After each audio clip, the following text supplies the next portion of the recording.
Bom dia com a paz do Senhor Jesus.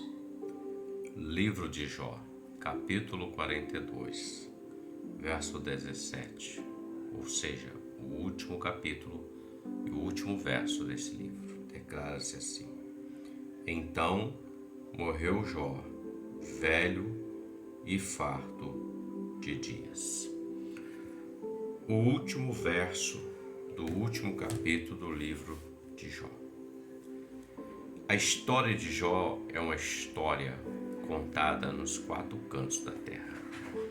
É uma história que o próprio Deus, ele lembra de Jó, cita ele em outra passagem bíblica, no livro do profeta Isaías.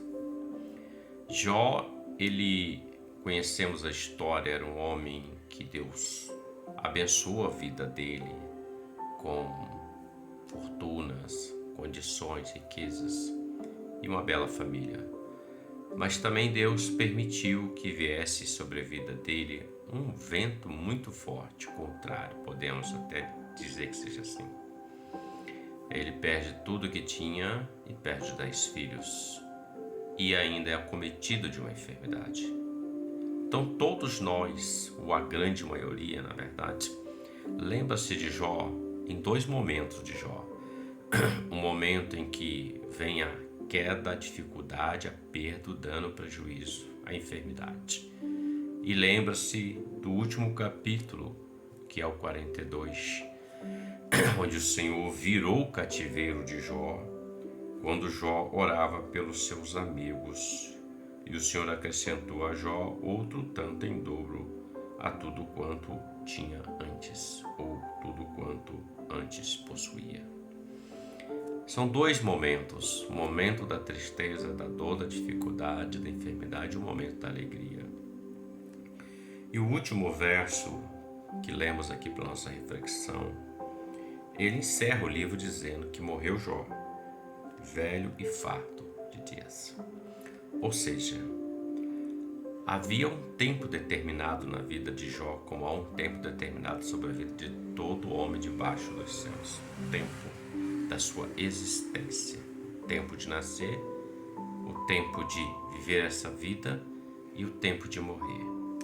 Porém, tudo que entre nascer e morrer é o que o homem produz nessa vida.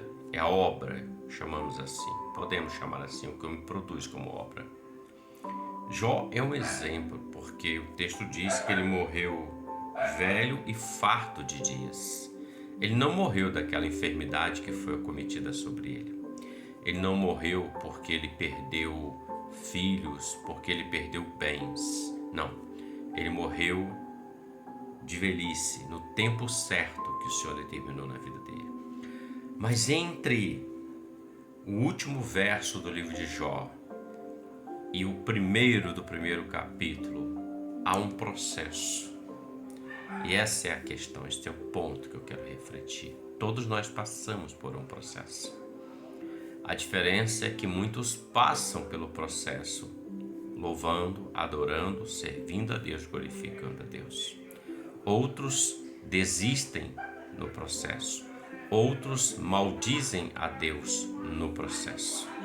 A diferença entre bendizer, adorar e não negar o Senhor, e maldizer o Senhor ou falar contra o Senhor durante o processo desta vida em que estamos vivenciando, vai fazer toda a diferença no final daquilo que Deus determinou como tempo em nossas vidas. Porque Jó não negou o Senhor. A sua maior virtude é que em momento algum ele negou o Senhor. Ele olha para o alto, ele fala com Deus, ele ora, ele está vivendo dias difíceis demais. Mas ele não negou o Senhor. Ele foi até o fim, entendendo que o Senhor deu, o Senhor tomou, bendito seja o nome do Senhor. Entendendo que o Senhor se levantaria sobre a face da terra, entendia isso tudo. Mas ele não negou, ele passou pelo processo. E no final da sua trajetória, Deus mudou o cativeiro dele. Deus, como lemos aqui, ele mudou o cativeiro e deu a Jó o dobro de tudo quanto ele tinha antes. Deus o abençoou de uma forma poderosa. E ele morreu de velhice, não da enfermidade que estava sobre a vida dele. O que aprendo é que há um processo. E o meu comportamento nesse processo que Deus está permitindo na minha vida ou na sua vida, o meu comportamento vai determinar como vai ser o meu fim. Um fim farto de dias e velhices, debaixo de uma restauração divina do Senhor, debaixo de um milagre, vivendo o milagre, ou vou viver fora da presença do Senhor, confiando em mim, confiando em homens, carros, cavalos e cavaleiras. O seu comportamento, o meu comportamento no processo vai determinar como vai ser o fim desse processo. Se ele será um fim de vitória, de derrota ou de fracasso. Preste bem atenção. Israel estava no Egito. O Senhor libertou, operou maravilhas, colocou eles no deserto para entrar em Canaã. Mas eles não acompanharam o processo. Murmuraram, mas não entraram em Canaã. Quem murmura, quem reclama, o céu se fecha.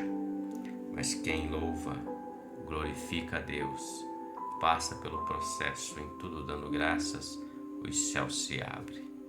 Então os céus estão se abrindo sobre a sua vida e sobre a minha vida. O tempo é de Deus. Nós estamos aqui com um propósito debaixo dos céus. Deus te chamou, te trouxe a existência, me trouxe a existência com um propósito. Você não nasceu do nada nem por nada. Você nasceu pela vontade do Senhor. Ele já te conhecia e Ele tem grandes coisas a realizar através de você e em você, assim como através de mim e em mim também. Reflita sobre isso. Há um processo e meu comportamento no processo é que vai dizer como vai ser o fim desse processo. Deus te abençoe e que você tenha um ótimo dia com a paz do Senhor Jesus. Amém.